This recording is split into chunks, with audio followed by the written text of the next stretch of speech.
अरे रजनी, बोली, मैंने ना चाप की बिरयानी बनाई थी, तुम दोनों के लिए निकाली। रजनी, अरे रजनी, ये इसको क्या हो गया? पता नहीं, पर ऐसा लग रहा है तुझसे नाराज है वो। नाराज? पर किस बात से? बढ़िया। सर, आप ये सब क्यों कर रहे हैं? क्योंकि आप मान नहीं रहे ना, इसलिए करना पड़ रहा है। पर कोई बात नहीं, मुझे पता है कि अपने होने वाले ससुर को मनाने के लिए पापड़ बेलने पड़ते हैं। अब पापड़ तो बेल नहीं सका, इसलिए आपकी हजामत बना रहा हूं। देखिए, ना तो मैं बदलूंगा, ना मेरा फैसला। और मैं भी। अगर आप अपनी बात पे अड़े रहे तो मैं भी टस से मस नहीं होऊंगा, अड़ा रहूंगा। आप जितना मुझसे दूर भागोगे, मैं आपके पीछे पड़ा रहूंगा। आखिरकार आपका ही होने वाला दामाद हो शर्मा जी। देखिए, हे भगवान, कहाँ फंस गया मैं। अरे शर्मा जी, पैसे तो देते जाइए। हाँ हाँ, ले लो भाई। अरे शर्मा जी, हाँ 2 रुपए छुट्टे नहीं है। ठीक है, रहने दीजिए। कोई अरे ऐसे कैसे रहने दे? 2 रुपए भी बहुत बड़ी चीज होती है बाबू। आप एक काम कीजिए, रुकिए। उसके बदले ये गुलाब का फूल लीजिए। नहीं चाहिए। अरे अरे अरे शर्मा जी, आप ये गुलाब के फूल को देख के तो ऐसे डर रहे हैं जैसे कोई बम हो। प्यार से दे रहे हैं, ले लीजिए। अरे कहा ना, नहीं चाहिए।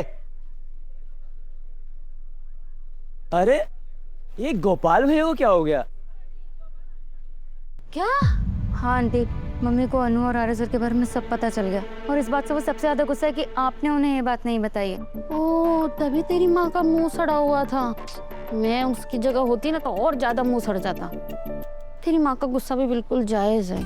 पता है, हमारे घर में ना दूध जल जाए या दाल ज्यादा गल जाए या सुई पे घूम जाए ना, तो हम तुरंत एक दूसरे को बता देते हैं। और इतनी बड़ी बात मैं उसे बताना भूल गई। मम्मी ने भी ना एकदम डिट्टो यही बात बोली थी आंटी। देख, वो तो मेरी छोटी बहन है और मैं उसकी मोटी बहन। मैं जाकर अभी उसे मना लेती हूँ।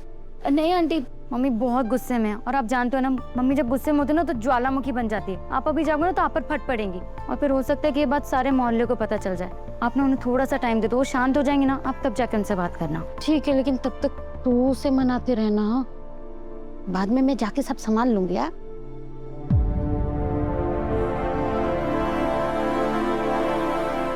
अरे वाह, क्या बात है शर्मा जी, एकदम मस्त हजामत कराई है आपने। पूरे 20 साल छोटे लग रहे हैं। दाद देनी पड़ेगी आपके सैलून वाले को। अच्छा, दे देना।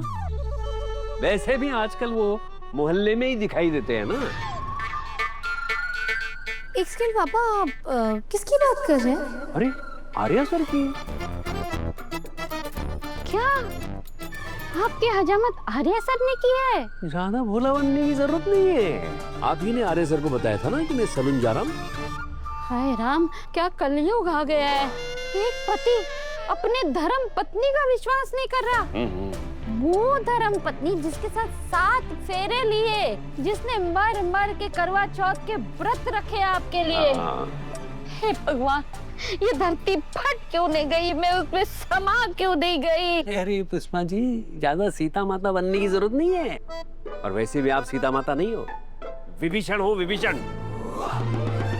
मेरी पल पल की खबर मेरे दुश्मन को देते रहती हो आप। पहले वो आदमी मुझे ऑटो में मिला, फिर मोहल्ले में मिला, फिर घर में आ गया, आज सैलून पे, पता नहीं और कहां कहां मिलने वाला है। ये बात है, कब मुझे इस इंसान से छुटकारा मिलेगा?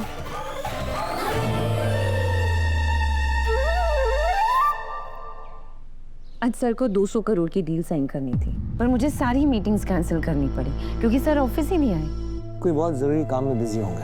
एंड आई एम श्योर वो जरूरी काम अनु से रिलेटेड ही होगा। जेंडी, मुझे नहीं पता exactly what is sir up to, but वो जो कुछ भी कर रहे हैं ना, वो उनको सूट नहीं करता, और ये बात मैं उनको बोल बोल कर थक गई। तो फिर बार बार बोलती क्यों है? क्योंकि मुझे उनकी फिक्र है। वो कॉमन इंसान नहीं है, he is one of the biggest industrialist. अगर किसी को ये पता चला कि सर अपनी ऑफिस में काम कर रही लड़की के पीछे पागलों वाली हरकतें कर रहे हैं, तो फिर वो उनके बारे में अजीब अजीब बातें करेंगे, उनकी इमेज खराब होगी वगैरह वगैरह, है। पर मीरा मैडम, आर्यवर्धन सर इन चीजों को बहुत पीछे छोड़ा है। और आप? मैं भी हाँ, पहले मुझे फिक्र होती थी सर की इमेज के बारे में, लेकिन अब मैं सिर्फ सर की खुशी के बारे में सोचता हूँ, क्योंकि मैंने देखा है कि अनु के प्यार में वो कैसे खुद को तबाह कर रहे थे। अब मैं दोबारा सर को इस हाल में नहीं देखना चाहता। सर का फोन। हेलो। अब सर आप कहाँ? आज मीटिंग्स थी बहुत। आई नो मीरा, आज मेरी बहुत सारी मीटिंग्स शेड्यूल थी। मैं ऑफिस नहीं आया तो तुम्हें सारी कैंसिल करनी पड़ी, पर मैं कल ऑफिस जरूर आऊंगा, तो आज की सारी मीटिंग्स कल के लिए रीशेड्यूल कर दो प्लीज। ओके फाइन, बट आज आप थे कहाँ सारा दिन सर? एक जरूरी काम के लिए गया था। सर ऐसा भी कौन सा जरूरी काम था जिसके लिए आपको इतनी बड़ी डील छोड़नी पड़ी? एक दिल की डील करने गया था। दिल की डील? यू नो मीरा, दुनिया में अगर कोई सबसे कीमती चीज है तो वो है इंसान का दिल, और सबसे मुश्किल काम अगर कोई है तो वो है किसी का दिल जीतना। मैं आज वही जीतने गया था। अब कामयाब हुआ कि नहीं ये नहीं पता मुझे, पर ये जरूर पता है कि एक न एक दिन कामयाब हो ही जाऊंगा, और वो कामयाबी मेरी जिंदगी की सारी कामयाबियों से ऊपर होगी, बड़ी होगी। दुआ करना कि मैं कामयाब हो जाऊं। अच्छा मेरा दूसरे दिन पे माँ का फोन आ रहा है, मैं कल ऑफिस से मिलता हूँ, बाय। सर ने तो मुझे बताया नहीं कहीं। आप ही बता दीजिए कि आजकल वो कहाँ बिजी है, किसे मना रहे हैं वो? मेरे मैडम आप समझदार हैं, इंटेलिजेंट हैं। आर्यवर्धन सर और अनु की लव स्टोरी में मियां बीवी तो राजी है, और कौन है वो काशी?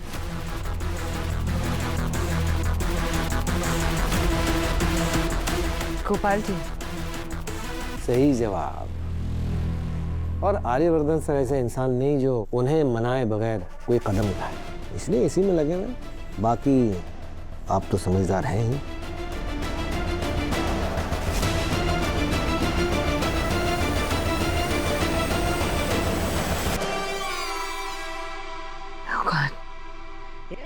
मतलब सर अपने और अनु के रिश्ते के लिए गोपाल जी को कन्विंस कर रहे हैं?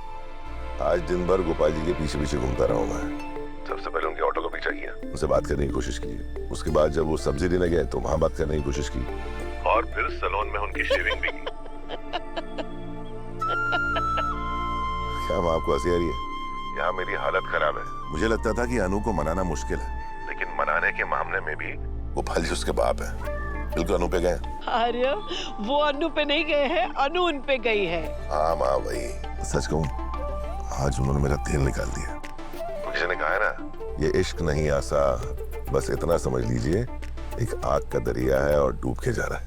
और मुझे पता है बेटा, तू हर दरिया पार करके अपनी मोहब्बत पा के रहेगा। हाँ माँ, जब तक वो मान नहीं जाते ना, मैं बिल्कुल नहीं रुकने वाला। मैं उन्हें मना कर ही रहूंगा। बिल्कुल। बाय।